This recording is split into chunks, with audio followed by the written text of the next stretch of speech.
Hi everyone, hope you're doing well and you've been enjoying Real so far. If this is the first time joining us, then it's great to see you, and I can't wait to explore this topic of mental health with you today. Tonight we'll be discussing what actually helps when everything hurts, and in this event there will be talks of suicide and mental illness. If this is something that might trigger you, feel free to tune off now and join us for other events. We'll also be putting in little trigger warnings throughout this next hour.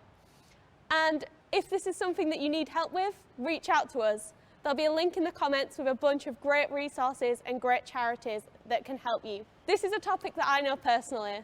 For me, this pandemic hasn't been easy on my mental health, and as a Christian, I can definitely thank God for getting me through.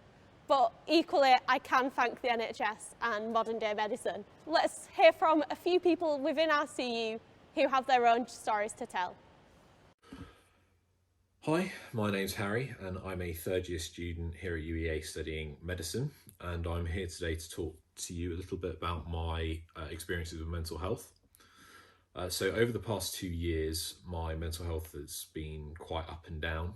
I've suffered with mild anxiety for most of my life, but shortly after starting at UEA, I started having quite severe anxiety. I started having near daily panic attacks, and this started to really impact my learning, and my work quality and grades started slipping, as well as my social life taking a bit of a hit as well, because I could hardly leave my bedroom. And having struggled with this level of anxiety for about a year alongside low mood and mood swings, I finally sought counselling with the support of my girlfriend and of my family, and shortly afterwards I was diagnosed with depression. The effect that my mental health had on my physical health was rather dramatic. I put on about 7 stone in a year and a half. And I also was diagnosed with high blood pressure and with sleep apnea, where you stop breathing in your sleep as a result of being overweight generally. Yet today I'm sat here, my health issues are now reversed, and my mental health is probably in the most stable place that it's been for quite a long time. I really find that my faith and my trust in God has kept me anchored and has given me so much resilience when dealing with the storms that life presented me with. I really cling tight to this verse in the New Testament. It's in 1 Peter chapter 5 and it's verse 10. And it says, "And the God of all grace, who called you to his eternal glory in Christ, after you have suffered a little while, will himself restore you and make you strong, firm and steadfast." I clung so tight to this because even though I was having daily battles with my own mind, which terrified me, I could still hold on to that promise that God's made me. And in this pandemic, I've seen him hold me strong, firm and steadfast. And I know that he's continuing to hold me now. Thanks, Harry. It's great to hear so many real stories throughout these events. The whole point of this whole 2-week experience is to have open and honest chats about times that we struggle, times that we found difficult, but also times that we found joy. This week I got to chat to Dr. Phil Temple, who is a local psychiatrist and mental health specialist. We talked about where medicine intervenes in mental health and whether God is actually all that you need to help. Hi everyone, we're here with Phil, who is going to chat a bit about his work and what he does for a living, and then how that kind of plays into this whole idea of God and where God can intervene in mental health. So first of all, do you want to introduce yourself? Who are you and where do you work? Yeah, so I'm Phil. I'm a specialty doctor in forensic neurodevelopmental psychiatry, which sounds really impressive. Basically, I work in a medium secure unit. So I work in a unit that's for men with learning disabilities and or autism in a hospital that's on the edge of Norwich. And the people that I work with are all people who would otherwise be somewhere else in the criminal justice system. So they're probably people who would be in prison, for example, but they're in our unit instead. And why did you choose this area of work? Yeah, I wish I could tell you that I had some kind of grand plan, Lauren, but I went to medical school at UEA. I didn't go to medical school intending to end up doing mental health. I guess that wasn't the kind of image that I had of medicine when I applied for med school. But while I was working in doing my GP rotation, having graduated from med school, I found myself getting more and more interested in the area of mental health and thought it's an area I'd like to get some more experience in before I then headed back. My plan was heading then back into being a GP. But after about 3 months of working in psychiatry, I realized I really didn't want to be a GP, and I wanted to really be able to more fully explore how to make a difference in that area of mental health. And I mean, forensic psychiatry, again, is something I kind of stumbled into, I suppose. But I think what I enjoy about it is that we work with this kind of fairly marginalized, often fairly misunderstood section of society. A bunch of guys who have life-dominating issues, but actually often are able to overcome those issues with the right kind of support. You get to work with people over the longer term and see kind of a real difference in how they see themselves and how they see the world, which is really fulfilling. So yeah, I guess that's how I ended up doing what I'm doing now. And you're a Christian, like most people we spoke to today. How do you think that what your job is and where your faith is kind of intertwine? Yeah, well, it's a really interesting thing to explore. I think that one of the things to say right at the start is that I think that, you know, we haven't always got it right in the church when it comes to how we approach mental health. I think we've sometimes seen it as being different to how we look at physical health. You know, we sometimes told people who are down or depressed, for example, that they need to have more faith, that if only they believed better or something like that, that actually they could overcome these things. But the reality is that the challenge of mental health, I think, is something that we see right throughout the Bible. And actually, when I read the Bible, I see so many of the individuals that are part of the story of God who struggle with their mental health, who struggle with times that they doubt, they struggle with times that they feel down. And, you know, I think we see that very much, you know, I see that very much through what I read in the Bible. And in terms of, for me personally, like, how can I make a difference in the area of mental health, or how does my relationship with God impact on the work that I do? I think often it's about, you know, there's two things really. I think one thing is that especially the New Testament talks a lot about our thinking. Maybe the Old Testament very much is about our feelings, and that's certainly there in the New Testament too. But a lot of the New Testament is about the way that we think and how the way that we think can transform our lives. And I think that's one of the things that I'm really keen to help people with, is to change the way that they think in order to change the direction and the outcome really of what they experience in life. But I guess the other way that I think my faith impacts on my work is the way that I see people. Like, as I say, I work with this group of people who would otherwise be in prison somewhere probably. And I hope that, you know, the example that I see in Jesus is that he loves everyone, and that actually he goes out of his way to connect with those who are marginalized or those who are kind of the outcasts, those who are not accepted by their society. And hopefully I can show love and show value to the people that I work with, and in some way help to represent, you know, what Jesus is, or how Jesus would be with those people. And it probably doesn't fully answer the question, Lauren, but maybe it's a start. And you touched on it a bit there, but do you believe that God has more power than medicine or therapy? Yeah, I mean, I 100% do. You know, I think that God is all powerful. I don't think there's any situation in which God cannot intervene. I guess the challenge then is, well, what about the situations where God doesn't seem to intervene? And I think that's one of the things that we all struggle with. You know, if God is good and if God is all powerful, then how come there's still suffering? And, you know, and that's an incredibly complex answer. There's all sorts of, you know, whole books have been written about this, and I'm not going to be able to answer that question in a few minutes. But I guess what I would say is that I think that there are some situations where God doesn't bring a miraculous intervention, but actually they can be more powerful situations. You know, to give a personal example, and this is something that anyone who's heard me talk about has probably heard me mention, but I broke my knee about 3 years ago playing football. And, you know, this was a really difficult time. And I guess when I first broke my knee, I would have loved God to miraculously intervene and heal my knee. But actually what happened is that through the process of rehabilitation, I learned a lot. I learned a lot about myself. I learned a lot about God. I grew in my relationship with God. But I also developed physically, because like off the back of the rehab process, I became more interested in exercising. And I'm much fitter now than I was 5 years ago. And actually that's because I learned something through this process of suffering. And I think, you know, I think there's something about our fragility as humans. And I think there's something about God joining us in our suffering. And, there's plenty of occasions in the Bible when God talks about the fact that actually through our weakness, he shows his strength. So I think that God is more than capable of overcoming our mental health issues. But I think that often what he does actually is lead us on a journey of growth. And we grow through those rather than finding that they suddenly just disappear. And I think it's helpful to be reminded that actually God's there with us in the midst of that. One of the most powerful stories I find in the Bible is told in John chapter 11.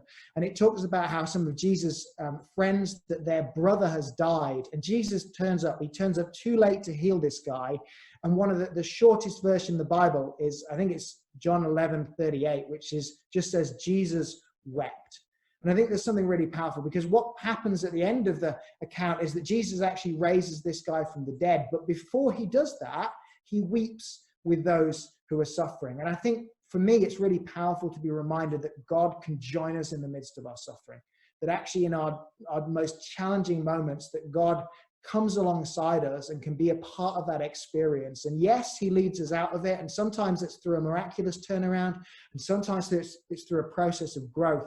But what's even more powerful for me is that God joins us there in that moment.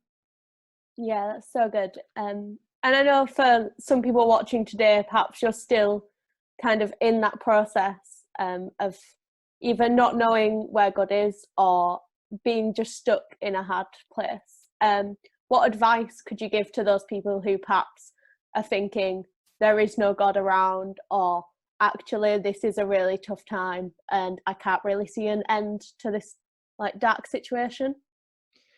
Yeah, I mean, I think the first thing I would say is that, look, it's incredibly difficult to be in that place. I talked about my knee, and I know that I had some really dark moments in the midst of all of that. And I'm sure that I can't fully understand what it is that you're going through if that's where you are today. And, experience tells me that there's no value in me trying to just put myself in your shoes. I guess what I would say is that actually the first step is to open up your life to God. And I think, for some people, that's something that you've never done. And for other people, it's something that maybe once you would have called yourself a Christian, but because of what you've gone through, you felt like, well, maybe God isn't that interested.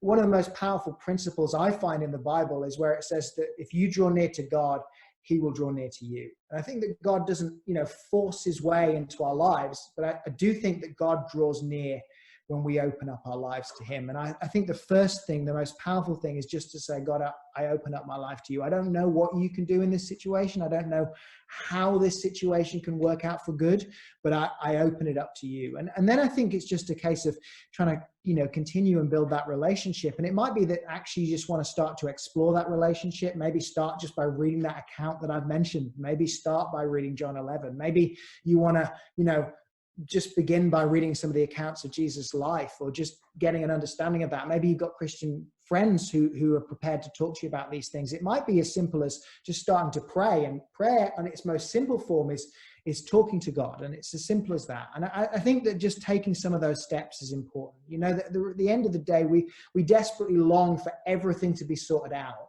But sometimes the most significant thing that we can do is just to take one step forward, just to take one positive step each day. And I think that I would just really encourage people to do that. If you're in a dark place, reach out for support as well. It's one of the most natural human responses actually, is to reach out to other people, and not to lots of people. And just the way we might reach out to God, actually just to pray and to maybe but actually to find other people who can support you in the journey, and reach out to them as well. Just drop someone a message, really. And even if you're struggling, you feel like no one knows that you're struggling. Look, people aren't mind readers. Everyone's going through their own stuff. Just send someone a message and say, hey, I could really do with some support right now. I think there's something really powerful about that. The other thing to talk about is about things like medication and therapy. You mentioned it earlier. Are you okay if I talk a bit about that as well, Lauren? Because I think it's so important that people recognize the value of those things as well. And certainly I'm not saying that you should pray instead of doing those things. I'm not saying you should pray instead of going to see a doctor. I'm not saying you should pray instead of taking medication. I'm not saying you should pray instead of going to therapy.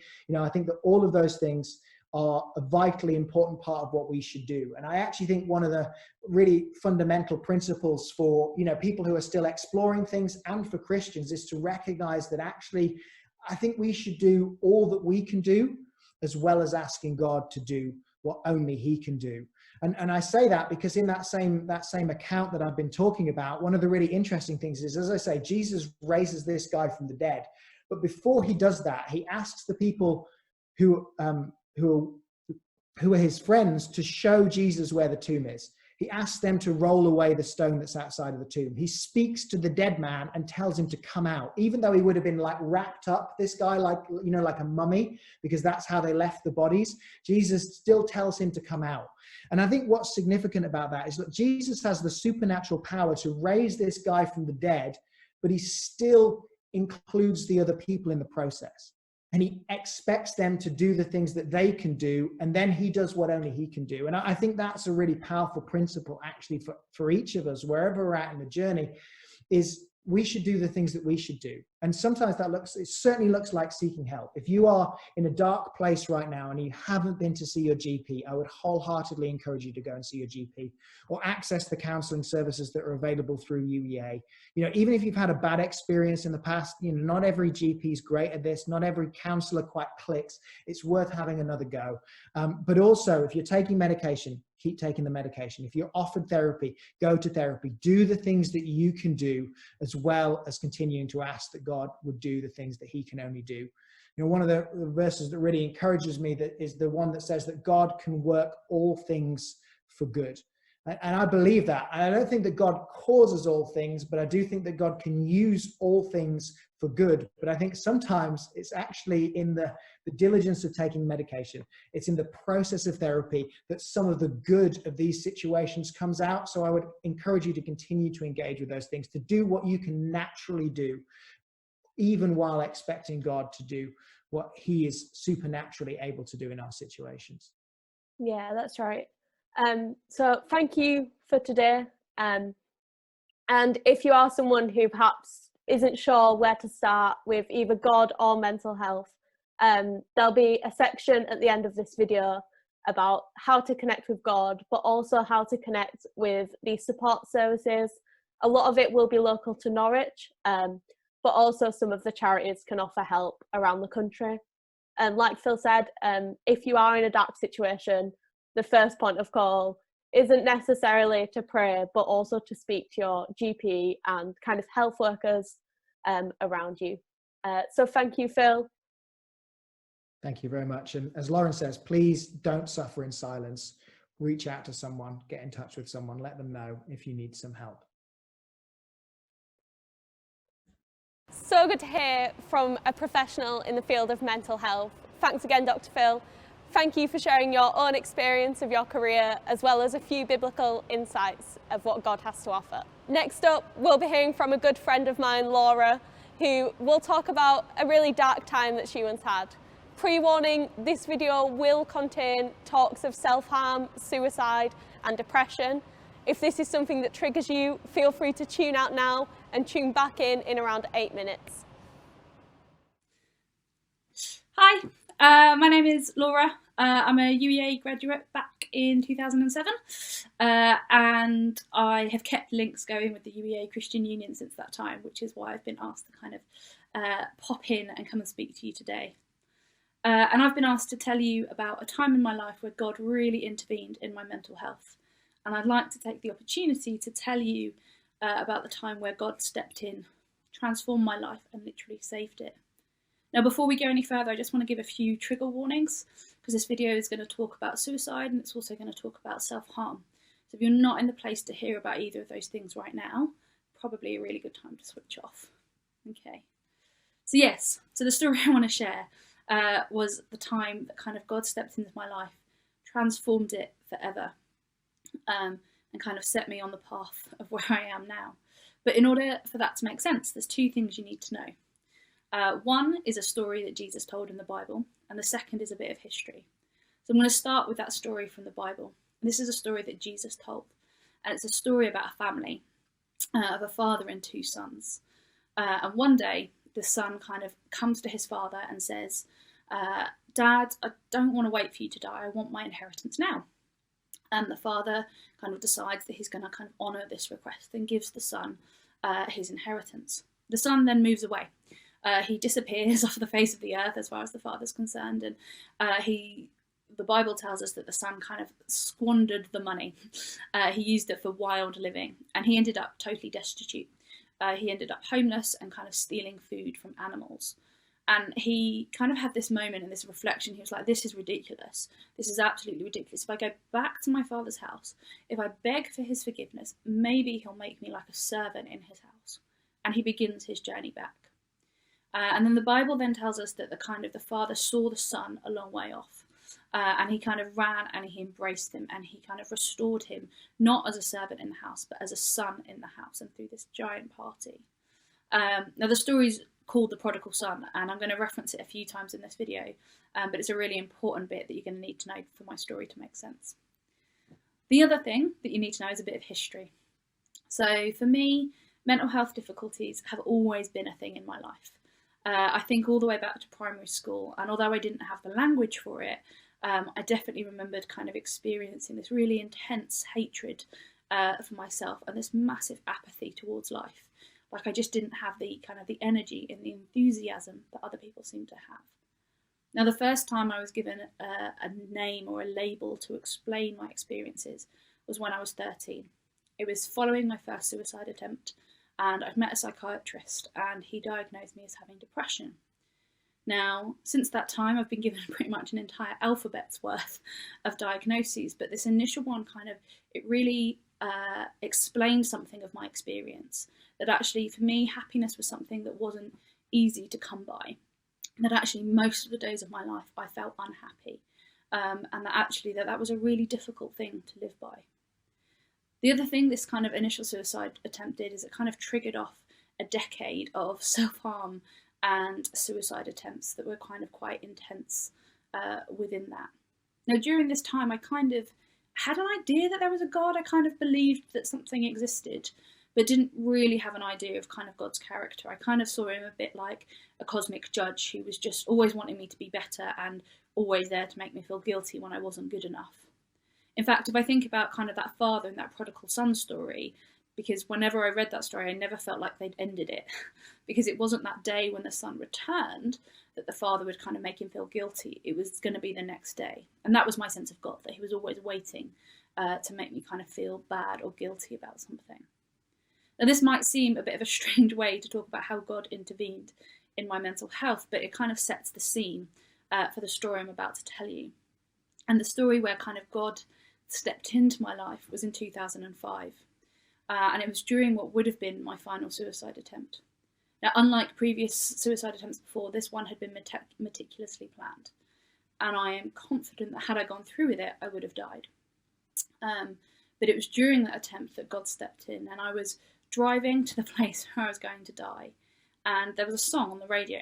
It was by a band called Simple Plan, and it was called Save You. And in it, this guy is singing to this woman about how he wishes he could save her, about how he loves her beyond anything, about how he wants to be her strength when she is weak, where he wants to be able to see the goodness when she can't see in the good in herself, how he wants to be able to fight for her when she can't fight for herself. And I remember kind of talking to God or praying and kind of saying, God, that's what I want. That's how I want somebody to love me. And there was this quiet whisper in my heart, and it was God kind of saying, Laura, that is how I love you. And then something else happened, something that links back to this story about the prodigal son, because God kind of shared with me what that father was feeling in that story. And I can't really describe it, because at no other point in life can you experience exactly what somebody else is going through. But in that moment, I was shared what that father felt like, and it was just overwhelming love. There was no malice in it. There was no calculation in it. There was no kind of false pretense in it. It was just overwhelming love and joy that the son had come back. And there again, that was that whisper in my heart that said, Laura, that's how I love you. And in that moment, there became an offer to kind of continue life, but with God, with somebody who loves me that much by my side. And I accepted that offer, and instantaneously this experience of hope was reignited in my life. Now, it wasn't something that I used to feel and had forgotten. It was something that I don't think I'd ever experienced before. And in that moment, there was this little spark, this little bit of hope that said, actually, maybe the future might be a little bit better. Now, I would love to say that since that time I've had no problems with my mental health, that it's not been a problem, but that would be completely untrue. I continue to have a collection of diagnoses. I take medication. I attend therapy regularly. I spent 7 months in a residential program. Like, my mental health is something I have to be mindful of and manage on a daily basis. But the biggest difference is since that point in 2005, I've never done it on my own. Like, there has always been that God that loves me, doing it with me, who is right beside me, even on the worst of days. And that was how God kind of turned my mental health around. And he's shown up in so many smaller ways since then, like kind of positioning people around me that are the right people at the right time, giving me the language to talk about stuff that feels really difficult to talk about, or kind of giving me a sense of peace when there's no reason to feel peaceful. So he's been there all the way through. And I guess if you're going through something like this, if you're going through kind of any bit of my experience, that I would really, really encourage you to seek help. Because I guess it is in seeking help that you may find your moment where God steps in and alters your mental health. Because I guess if my story tells us anything, it tells us, firstly, that God is faithful, but also that God loves us so, so much. And if he loves me that much, he loves everybody that much within that. Anyway, I hope you found my story interesting and helpful. Thank you for taking the time to listen, and enjoy the rest of your evening. That was such a powerful story of God intervening in a dark situation. And I just really love knowing that even with diagnosis and medication, that we can still have hope in these dark times. Perhaps you're watching this and you're wondering whether the God and the Bible are for you, and kind of more accounts of where that comes into play.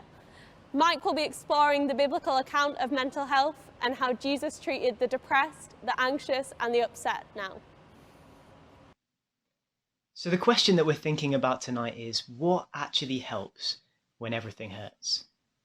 And to be honest, that has been the most pressing question of my life for the last 3.5 years, because in 2017, I had the utter joy of marrying my wife, Rachel, and she was then and still is now, wrestling every day with the cruelties of having anxiety. It can just kind of come out of nowhere and make it this huge, courageous battle she has to fight to get through just an ordinary social interaction or a day at work or a night's sleep. And the really sad thing is that there's nothing very rare about our situation. We know far too many friends who are fighting the same things. And the statistics are terrible, particularly amongst students. A UK survey in 2019 said that 1 in 5 students had a mental health diagnosis. And that is certainly going to be worse now because of COVID. So it's really likely that amongst those of us who are here virtually tonight, pretty much all of us, either we are struggling with these things ourselves, or we have a friend or a family member who is and who we want to love and care for well. So either way, this question is huge for us, isn't it? What actually helps when everything hurts? And I just want to say before we start, there are lots of really, really helpful things that I'm not at all qualified to talk about. Stuff like therapies and medications and exercise. I really recommend you go to the Mind website. That is a brilliant place to start for practical wisdom on stuff like that, which I'm not an expert on at all. But I do hope that I might have something helpful to say about this question tonight. Mostly because I'm now an expert on what doesn't help. You know, I've got 4 years of trial and error, learning what really isn't helpful for Rachel at all. But also, I think just from those years and from listening to her, I think there are some things that have always been deeply helpful for her and for friends in the same situation. And so I just want to suggest 2 things that I think deeply help. First, it helps to know that you're not alone. And second, it helps to know that this pain is not the whole story. So first, it helps to know that you're not alone. I mean, this is obvious, really, isn't it? But more helpful than any kind of nice sentiments is just having someone who is there for you. The writer Nicholas Walterstorff puts this really powerfully in his book about his grief when his son died. He says, "What do you say to someone who's suffering? please don't say it's not really so bad, because it is. If you think your task as a comforter is to tell me that really, all things considered, it's not so bad, you do not sit with me in my grief, but place yourself off in the distance away from me. Over there you are of no help. What I need to hear from you is that you recognize how painful it is. I need to hear that you are with me in my desperation. To comfort me, you have to come close. Come, sit beside me on my morning bench. And that's what's been so hard about COVID, isn't it? That it makes it so hard for us to actually just be there with people. But this is more than just physical, isn't it? Knowing that you're not alone is deeper than that. It's about knowing that someone gets it, that someone understands, that they can actually be with you in the pain of it all. And to be honest, this is something I find really hard. Because as a husband or a friend or whatever, as you try to help somebody, there comes a point where you have to admit, I don't know what it's like. I can't know how it feels to be inside your head, to be inside your body. And the thing is that because mental health is this battle that's raging inside us, there is something terribly lonely about it. But here's the question I want to ask tonight. What difference would it make if there was a God who wasn't stuck on the outside like other people, but who could actually be in our worst moments with us? And for Rach and for many of our friends, this is what is so deeply precious about Jesus. Let me explain, because I realize that this is so kind of counter to the normal ways that we think about God, because we imagine if there was a God, he would be kind of distant, unfeeling, above it all. But at the heart of Christianity is the claim that in Jesus, God has become a human being to be with us, and that Jesus gets it. That he knows what it is like to be in mental agony, that he has shared that suffering with us so that he can join us in the terrible loneliness of it. Let me show you what I mean by reading a bit from Mark's account of Jesus' life. So this is the night before Jesus is killed, and he is about to be arrested, unjustly condemned, beaten, tortured, spat on, stripped naked, and then nailed to a cross to die. And Jesus knows that all of that is coming. So we read, they went to a place called Gethsemane, and Jesus said to his disciples, sit here while I pray. He took Peter, James, and John along with him, and he began to be deeply distressed and troubled. My soul is overwhelmed with sorrow to the point of death, he said to them. Stay here and keep watch. Those are powerful words, aren't they? My soul is overwhelmed with sorrow to the point of death. And then he falls down on his knees and prays, and we can feel the fear in what he says. Going a little farther, he fell to the ground and prayed that if possible, the hour might pass from him. Abba, Father, he said, everything is possible for you. Take this cup from me, yet not what I will, but what you will. And the thing is, this is only the very beginning of Jesus's suffering, because in a moment, these friends are going to flee in fear and leave him entirely alone. He's going to taste that cruel loneliness of mental anguish. But actually, the next day, as he dies, we glimpse a much, much deeper kind of loneliness. So Jesus is God the Son. And here he can pray, and he knows that his Abba, his Father, is with him. But the eyewitnesses tell us that as Jesus hung in darkness on the cross, he cried out, my God, why have you forsaken me? In that moment, in the deepest, darkest agony that any human being has ever faced, Jesus was utterly alone. And the question is, why? Why would he do that? Because it was his choice. You know, we've just seen him in his prayer surrender himself to it willingly. He chose to die on purpose. Why? And the truth is, he did it for us. He did it so that we would never need to be alone, whatever we go through and no matter what we've done. So no matter what we go through, because of Jesus' suffering on the cross, we know that there is always someone who gets it, who shares our pain. Because the God who became human in Jesus actually knows what it's like to be rejected and betrayed, to be abandoned, to be abused. And from the very beginning, Christianity has held on to this mind-blowing truth that Jesus was taking onto his shoulders the weight of the suffering of the whole world, including yours and mine. So we need never be alone in our pain, because if we will just open our eyes to it, Jesus is right there beside us, longing to be the friend that we need, sharing our deepest pain because he loves us. But I think we need more than that, don't we? Because so much of the pain in the world is caused by just the brokenness of things, our brain chemistry, or just the rough edges of reality, stuff that's no one's fault. And so much of our pain is the hurt that others cause us, the wounds that people inflict on us that just take so long to heal. But we also know, don't we, that we are so much more than just victims. And we are all responsible too. We all make choices, and none of us always makes the right ones.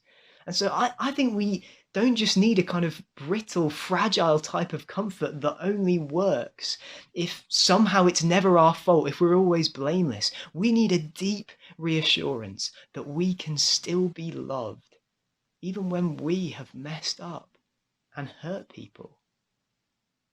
And Jesus on the cross gives us that reassurance, because Jesus was giving up his life not just to share with us the ways the world has hurt us, but to bear for us the consequences of the ways that we have hurt others. And that is so life-giving in our darkest moments, because it means we never need to fear that our pain or our guilt will isolate us. It means that we can know that with Jesus, whatever we go through and whatever we've done, we never need to be alone.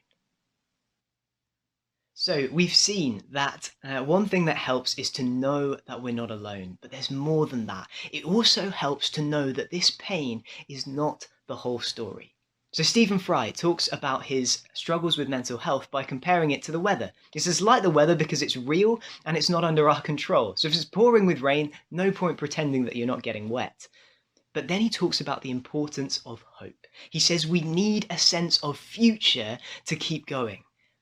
He says, no point pretending you're not getting wet, but you've also got to know that the sun will come out tomorrow. He puts it really beautifully in a letter to a fellow sufferer. It will be sunny one day. It's not under our control as to when the sun will come out, but come out it will one day. What do you think about that? Do you think that's true? Firstly, is it true that we need a sense of a better future to keep going? I think it is. And to be honest, I think we need something better than just the kind of roller coaster idea that some days we'll be up, some days we'll be down, because that's so exhausting, isn't it? We need hope for something better than that. But the second question is, do you think it's true that there is hope? That the sun really will come out one day and it will be better and it will last. Because the tricky thing is that Stephen Fry is an atheist. And if you accept the atheist story of where our universe came from and where it's headed, then it's not true that a day is going to come when the sun will shine out brighter and everything that's wrong will be put right. Instead, it's true that one day the sun will burn out and grow cold. But you don't have to believe that.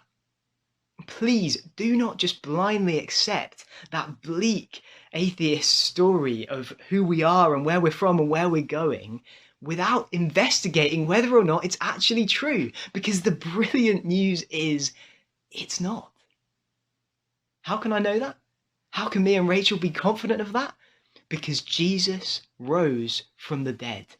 For me personally, this is why I became a committed Christian. I was utterly convinced by the historical evidence that Jesus, who was crucified, rose from the dead. And that means that pain and misery and death will not have the last word, because Jesus rising from the dead was like a kind of second Big Bang. It was the explosion into our world of a whole new world, a whole new life. And Jesus says if we'll trust him, we can step into that new life with him. And it starts partly right now. He transforms our hearts. He gives us the strength to love like he does, to keep going, to bring hope and care and compassion into people's lives.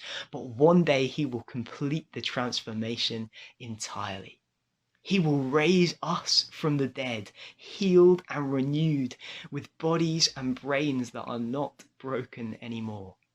And not just us, but this whole world. He will raise it all to this new life where there will be no more death or mourning or crying or pain. So the thing is, if we will take hold of Jesus, we can know that Stephen Fry's words will actually be true. It will be sunny one day. It's not under our control as to when the sun comes out, but come out it will.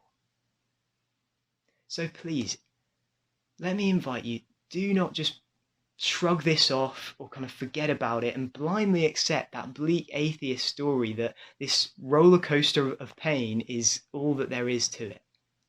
Investigate the Jesus story.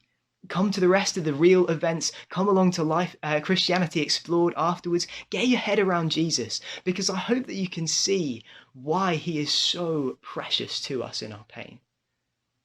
I hope that you can see why he makes such a huge difference for Rach and for me and for so many others. Because Rach is still wrestling with her anxiety. It hasn't magically gone away.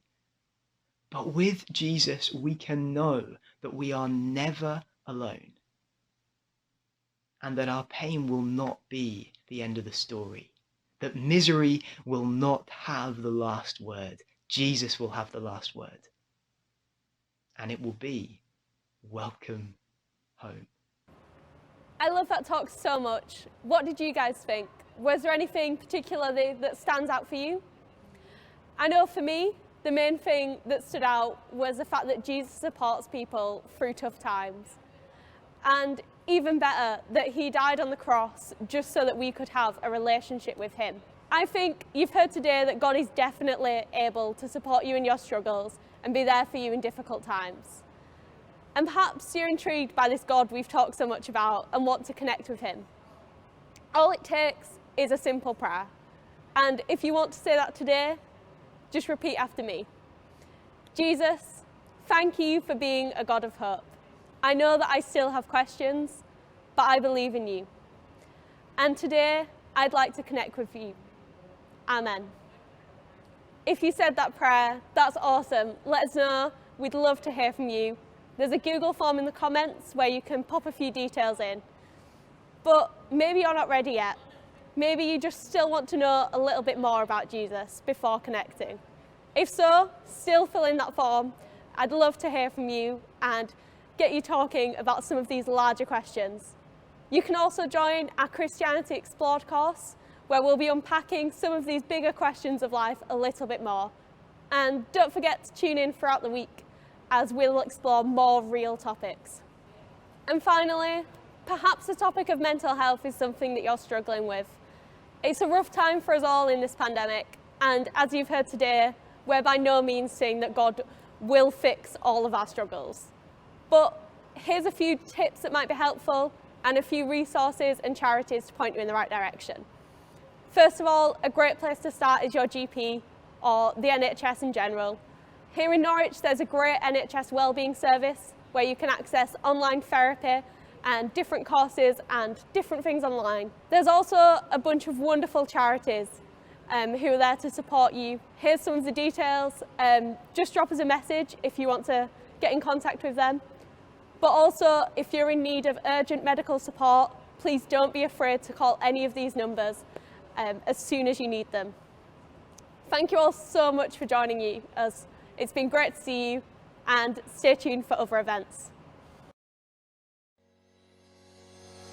Is there something about the Christian faith that makes you curious to find out more? Have you got questions about life, meaning and hope that you'd like to explore? At UEACU, we'd like to warmly invite you to our Christianity Explored course, where we'll meet each week to discuss and investigate the life of Jesus Christ and what it means for us if his offer is true. Whoever you are and whatever you believe, you are so welcome to join us. Come along to our taster session on February the 11th. We are so looking forward to seeing you there.